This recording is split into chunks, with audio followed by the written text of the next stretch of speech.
It's snowing in my car.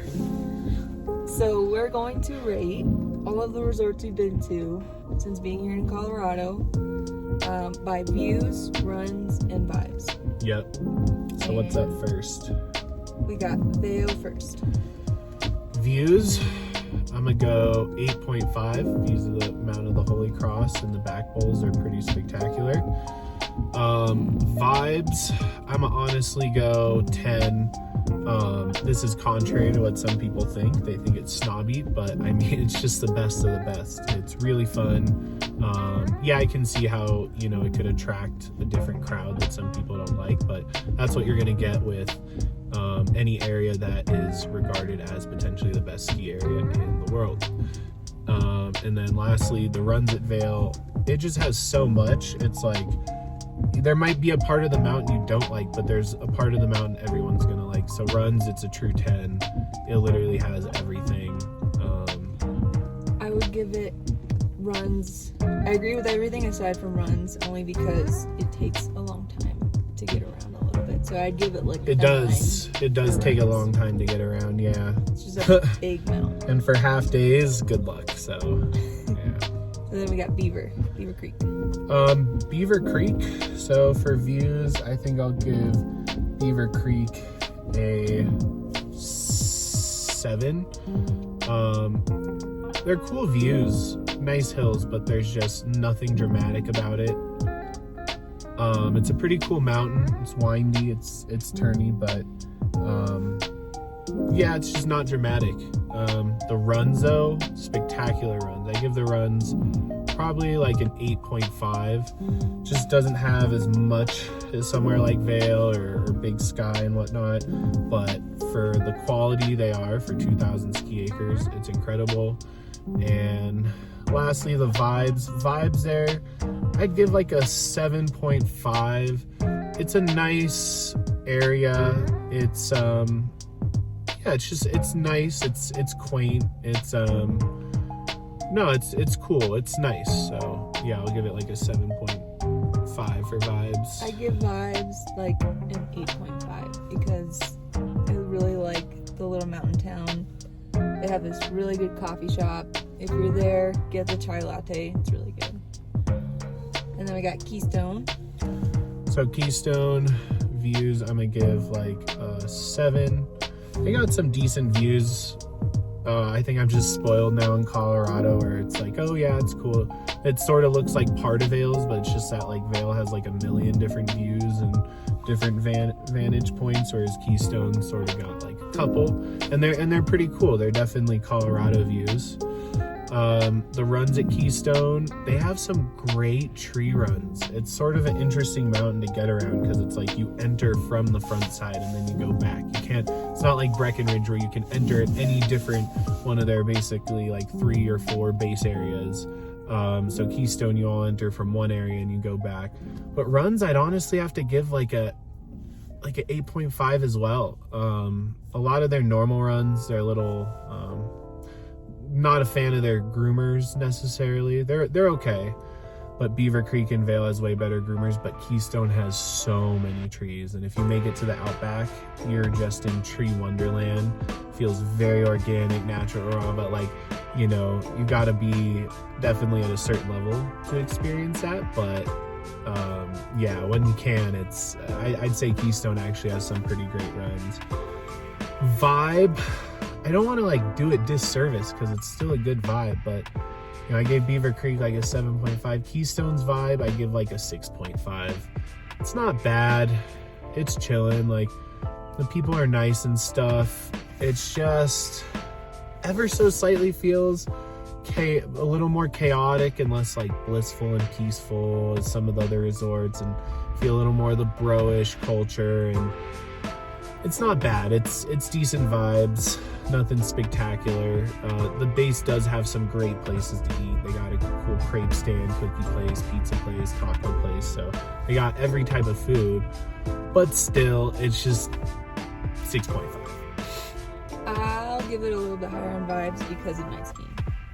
Yeah, maybe a 7 because of night skiing. But then you go a little mad though, at least if you're like me, because I don't want to just do the front side runs and if like.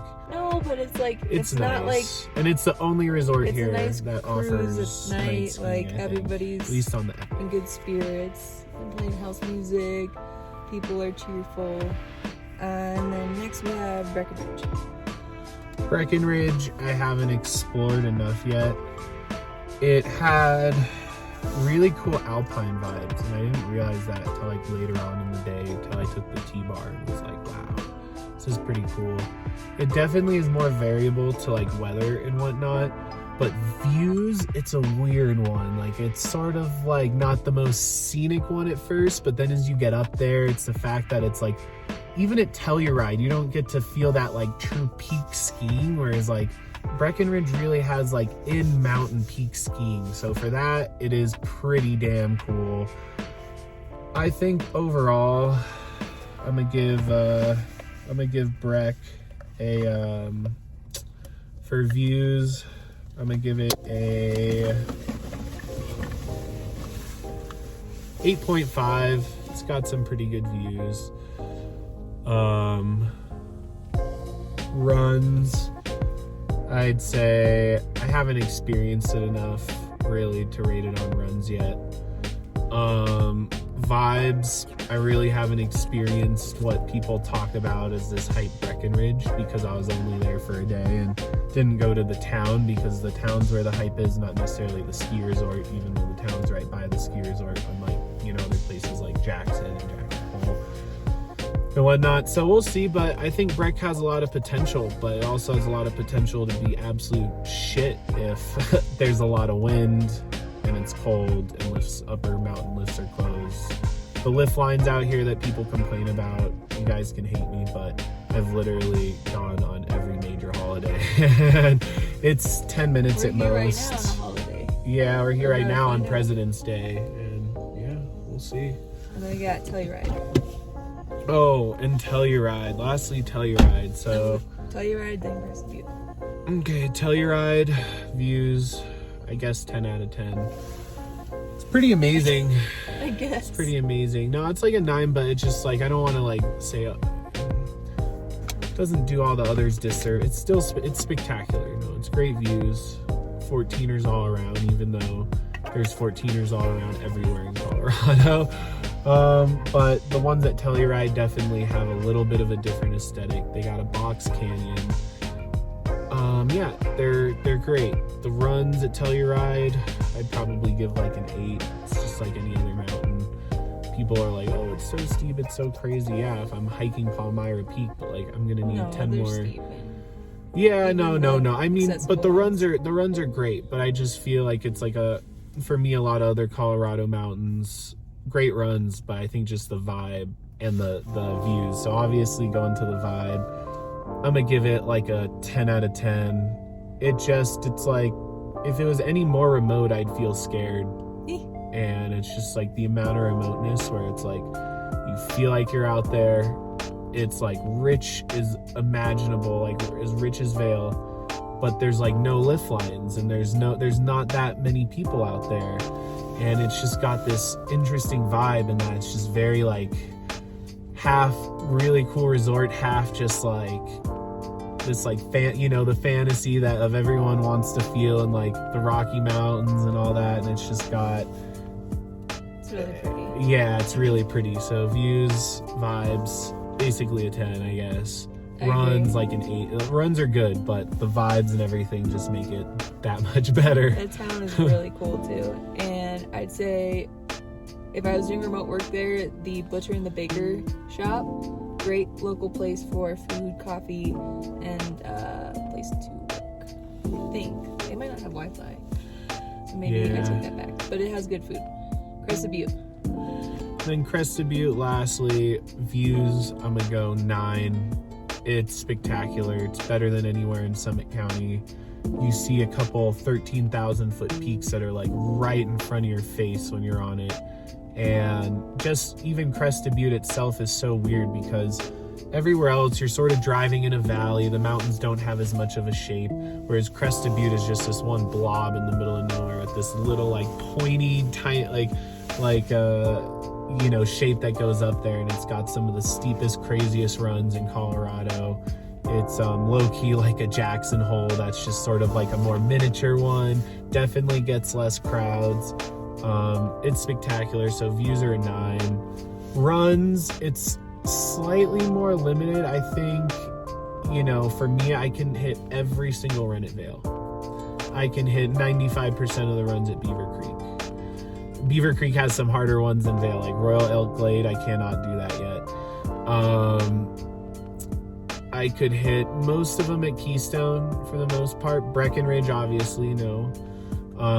Telluride, obviously, no. Cresta Butte, there's like 30% of that mountain that I can't even hit. And I think for experts, it is unfortunately going to become a Jackson Hole in a place that is going to get big crowds in years to come. But right now it's, oh shit, I shouldn't have said anything. Scratch that. And then Vibes, lastly.